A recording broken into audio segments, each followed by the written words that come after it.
you own it. Let every mile bring a smile, yeah. Welcome back to another episode of the Road of Life podcast with Meredith and Craig. Self-talk. Self-talk. That bugger of a voice that's in your head that's telling you that you're not good enough, or who do you think you are to be doing this? What do you have to offer? Oof. Nasty little voice. Yep. It's a beast to deal with, that voice. Mm-hmm. And we've been, talking about this voice in our head now for a little while. But we just recently listened to a book that we've read already. We read this book a couple of years ago, Mindset by Dweck.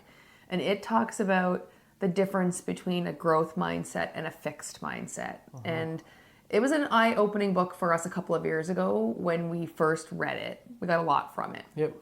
And then we just recently listened to it again on an audiobook a month or so ago. And she talks about this voice in your head. And the first time I read that book, I don't even remember her talking about that in there. No, I don't either. And the things she said were so bang on with how we talk about this voice that it shocks me that I don't...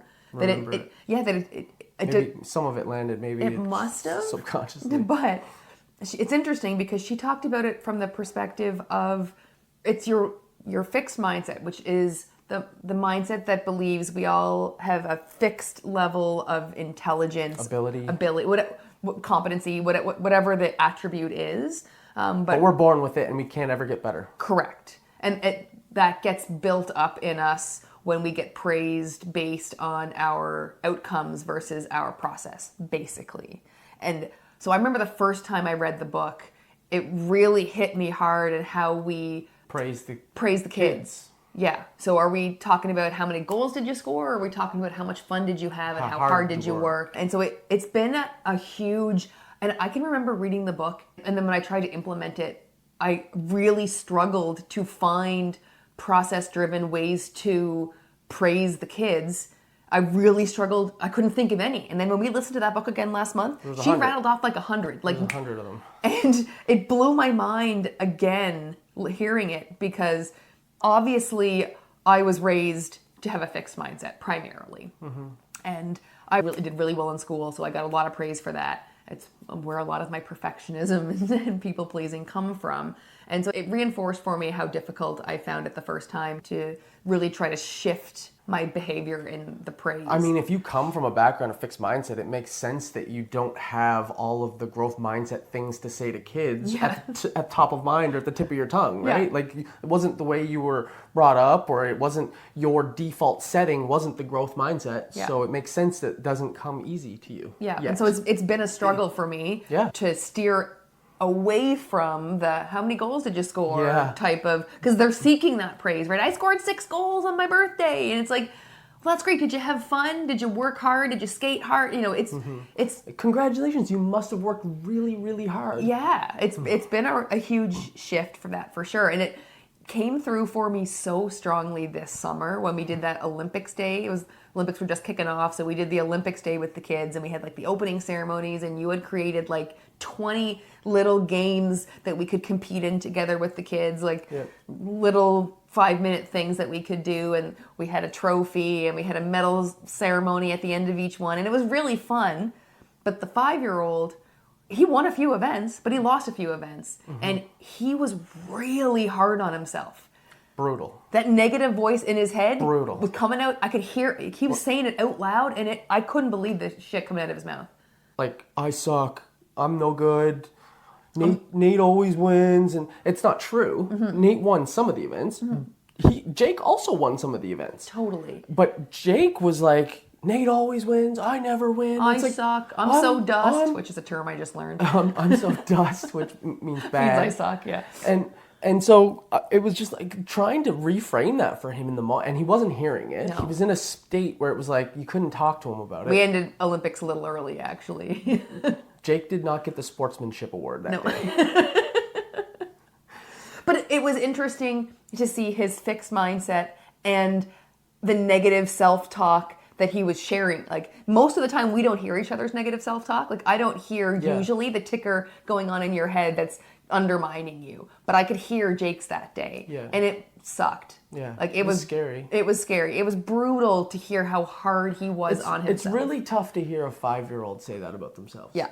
And I know Jake, he's really good at sports. Like he's good at hockey. He's 5, but he's a good little deker. He's got a nose for goal. He scores lots of goals. He's a really good little athlete. Yeah. And so he's really hard on himself to the point where when he loses to grown-ups or an 8-year-old who's 2.5 years older than him, he expects to win everything. Yeah. Which I'm glad I he love does. that he has that confidence. Yeah. I love that he has that confidence. We've got some work to do to help him understand that he's not going to win all the time, especially against kids that are twice his age almost. Yeah. and grown-ups who are like 10 times his age. Yeah. Not quite, but yeah. Or 5. Don't age us. Or 5. Yeah. But the point is, or 6, 7, 8, whatever it is. But the point is that he really has this mindset of, if I don't win, I suck. Yeah. All or nothing. If I don't score the goal, I suck. So it was interesting to be able to hear someone's self-talk out loud, because we don't get to hear that usually all that often. We all have a negative voice in our head. All of us. And she talked about it in the book, Mindset. That's your fixed mindset coming out in your negative self-talk. And we've got a few tactical ways with grown-ups. Because we do inherently create that in kids. Yes. They're not born with that. Yeah. We create that as grown-ups. We create that by focusing on the outcomes, like by focusing on the 6 goals or the 3 Did you goals. win? Did you win? How many goals did you score? If that's the first question out of your mouth, they immediately put value on, okay, I'm successful if I score goals. He didn't ask me if I had fun. He asked me if I scored goals. And I didn't score goals. So that means I suck today. So now I got to go score goals. Right. And if I don't score a goal, I suck. Yeah. So how do we shut the voice off? How do we turn the voice down? It's always going to be there to some level. How do you turn that voice down? Well, as a grown-up, it's easy. Like, it's not easy, but No. it's a lot easier than doing it with a 5-year-old. I think the first step is let's understand how we're doing it with kids, and let's change the questions we're asking and change the focus from outcomes to process. Like, did you have fun? Did you work hard? Focusing on the process. Did you work hard? Did you have fun? What was the best part of the game for you? What are you most proud of? What did you learn today? What did you fail at today? Yeah. That's what Sarah Blakely's dad asked her every day, the inventor of Spanx. What did you fail at today? I scored 6 goals. Well, how many shots did you take that were saved? And that's okay too. Like, the fact that they scored a goal is great and can be celebrated, but let's focus and let's put more focus on the process that they took to get there. Yeah, trying to preempt that negative voice with kids, especially earlier on.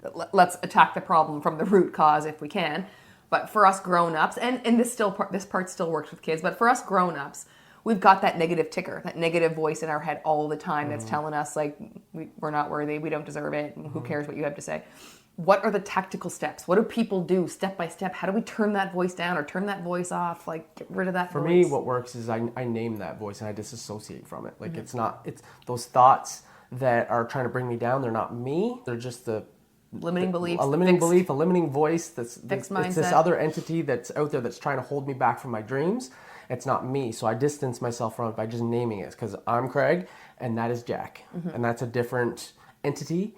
And I just call it out. Like, back off, Jack. Hit the road, Jack. I'm not listening to you today. Like, you're not good enough. Well, who do you think you are to have a podcast? Who's listening to you? Like, Jack, back the beep off. Not today, Jack. Hit the road, buddy. I'm not talking to you. Yeah. So you've disassociated. Now we got to reframe and replace. Yeah, we got to reframe that limiting thought that's coming in. Is like, oh, who are you to have a podcast? It's like, well, everyone and their dog has a podcast. Why can't I? Who am I not to have a podcast? Who am I not to have a podcast? Basically, I don't exist if I don't have a podcast. I'm just kidding. But it's like, no, I've gone through a journey, and if anything I've gone through can help one person, then it's worth it. Right. And so if I'm doing it to put my story out there and it helps one person, then it's absolutely worth it. So Jack, you can hit the road. And then you can replace that negative belief, that limiting belief, that negative piece that Jack is repeating with something that you believe. That's the ticket. It's got to be something more positive that you believe. Yeah, and it's I have a story, and by sharing my story, I'm helping other people. Yeah, and it can also be as simple as I deserve to be happy. I'm doing the best I can. I'm learning and growing. Yeah. I'm not perfect at this podcast thing. We've been doing this for just over a year. And it's something that we're doing to get reps and get our story and to help people at the same time. But it's something that we've not mastered in any way, shape, or form. Like, this is something that, like, it's going to take a while. Yeah. But it starts with the first step. Yeah. And so I've told myself that, no, I'm not Joe Rogan or Mel Robbins with a podcast. But I'm learning and I'm growing and I'm helping people along the way. Yeah. And as we do this longer, we're going to get better and we're going to help more people. And eventually maybe we will be like Mel Robbins. I don't know. Who knows what the future holds? But at the same time, right now, the story is that the reframe is that I have a story, I'm learning and growing, and I'm helping people along the way. Yeah, so I like the idea of that, whatever that negative thing is that's in your head, shred it, and then replace it with, I'm learning and growing, or whatever it is for you that is positive and that you believe. Because if you just start saying, like, I'm the best in the world at this, you don't believe that, so it doesn't work. I definitely am not. Mel Robbins kicks my butt every time on a podcast. Like, it's just, that's the way it is. For now. She's great. Yeah. She's unbelievable. She's done so many. It's not a competition. So I'm never going to believe if I say that. Right. I'm just never going to get there. And one word to always leave out of your positive reframe? Should. Brian Bogert taught us, should is a shame word. And don't should on yourself. That should be the name of the episode. Don't should on yourself. Don't should on yourself. Stop shoulding on yourself. Should magnifies the gap between where you are and where you think you should be. It makes you feel worse about where you are, which amplifies Jack in your head. It gives him a freaking megaphone instead of turning his volume down. And another helpful way to try and turn that voice down in your head is soliciting some accountability. So I'm trying to identify when my negative voice kicks in, and I'm going to shred that, and I'm going to replace it with something that I believe, and I'm going to do the best I can at catching myself, being aware and catching that every time. But it also helps that you're doing the same thing, and we're holding each other accountable to not speaking negatively about ourselves, even in joking, even in jest. Like, I used to do that all the time. Like, oh, I'm such a dummy. Yeah, like, me too. Your subconscious brain. Oh, I suck. Why so stupid? Why would I do that? I'm so dumb. Right? That type of stuff. All the time. Even just saying it right now is not. I don't love. Like Totally. I don't want to even implant that. Because your subconscious brain doesn't know the difference. Yeah. Totally. It Totally. doesn't know that you're joking. It doesn't know that you're being self-deprecating. It doesn't, just avoid that altogether. And it helps to have the accountability of another person to hold you accountable for that. Yeah. It's interesting because I didn't realize how much of that there was for me growing up until, I was playing pickleball with my dad, and my dad's very competitive. It's where I get it. We're very competitive, and we're playing, and he makes a shot and he misses. He's like, "Oh, I can't believe, what a dummy! I can't believe I did that." And I was like, "Huh." And well-meaning. He's a great dad. Like, he's awesome. I love him to death. But I just realized it was like, I grew up with that. That's not the first time I've heard that. I'm just putting it all together as I'm going on this journey and on this personal growth. Your awareness is... Yeah, my awareness has gone up, and I'm just listening and I'm hearing, and I'm like, Dad, just for what it's worth, like, you're not a dummy. And we don't want to say that, because as you're saying that, and don't coach without permission. Learn that one. Yeah, but I'm just trying to give him a little bit of what I'm learning along the way, and he's actually starting to take it and do some stuff with these books. Hopefully you're listening, Rex. Yeah, if you're listening, great, love you. It was great, awesome playing pickleball with you. Can't wait to do it again. But it's what I learned growing up, and that wasn't the first time, and so it hit home for me at how much reprogramming is required as you get later in life. Like, you think back to your childhood, and it's like, as well-meaning as my parents were, there were some things like what we were doing with the kids early on of focusing on goals. Like, I was a good hockey player growing up, and for sure people would ask me, how many goals did you score? Totally. And I was a great athlete growing up as a kid, and I wasn't too bad in school either. I didn't have to try super hard. Like, I didn't study my butt off, and I still got okay grades. And because it came a little bit easy to me that way, with sports, scoring goals and getting decent grades, I had a fixed mindset. And I never got really, really great at either. Because I just expected that, well, I'm already good. I don't need to put in that much effort because I'm already that much better. Right. But then, I'm born with this. Yeah, but then when you don't put in the effort, you're no The longer Kobe's of the you're world are no gonna longer surpass you. cope. Then there's mama mentality. Yeah. It comes and swallows you. It's interesting. And so it's helpful for me, because I'm the same, it's helpful for me to have you to keep me accountable. Because there was a day I was in the kitchen cooking something, and I made a mistake. I didn't put the vegetables on. I cooked the meat first. It take, blah, blah, blah. The food was not ready at the same time. Ugh, And the worst. And so I'm in the kitchen, and I don't even know I've said it out loud. But I say, like, oh, you forgot to blah, blah, blah, turn on the vegetables. You're such a dummy. And then I can hear you from the living room be like, we don't talk to each other like that anymore. And I'm like, we don't talk to ourselves like that anymore. we don't talk to ourselves like that. We don't talk to each other like that ever. But we don't talk to ourselves like that anymore. We don't talk to ourselves like that anymore. Right. And I didn't even realize I said it out loud. So it was a good reminder to me that, like, oh, crap, yeah, he's right.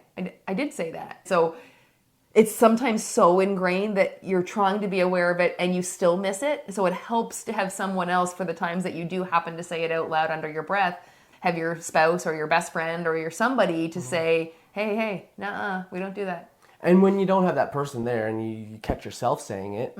Same thing. The last episode we did, Growth and Grace, this is not an A to Z, it's an A to B to A to C. Like, it's not 2 steps forward, 1 step back, exactly, 3 steps forward, 4 steps back. It's not a linear approach up the mountain. It's back and forth, and you're going to get it wrong. You're going to have little slip-ups as you progress down something. You get better as you go. So earlier on, you're going to make more mistakes, and just have grace and know that you're growing and that you're getting better.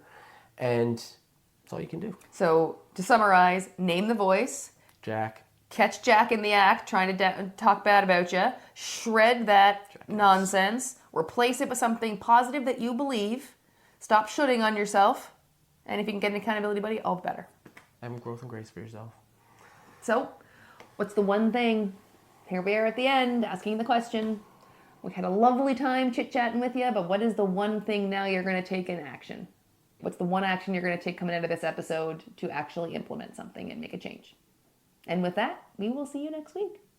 Love you. Bye. Life, yes, you own it.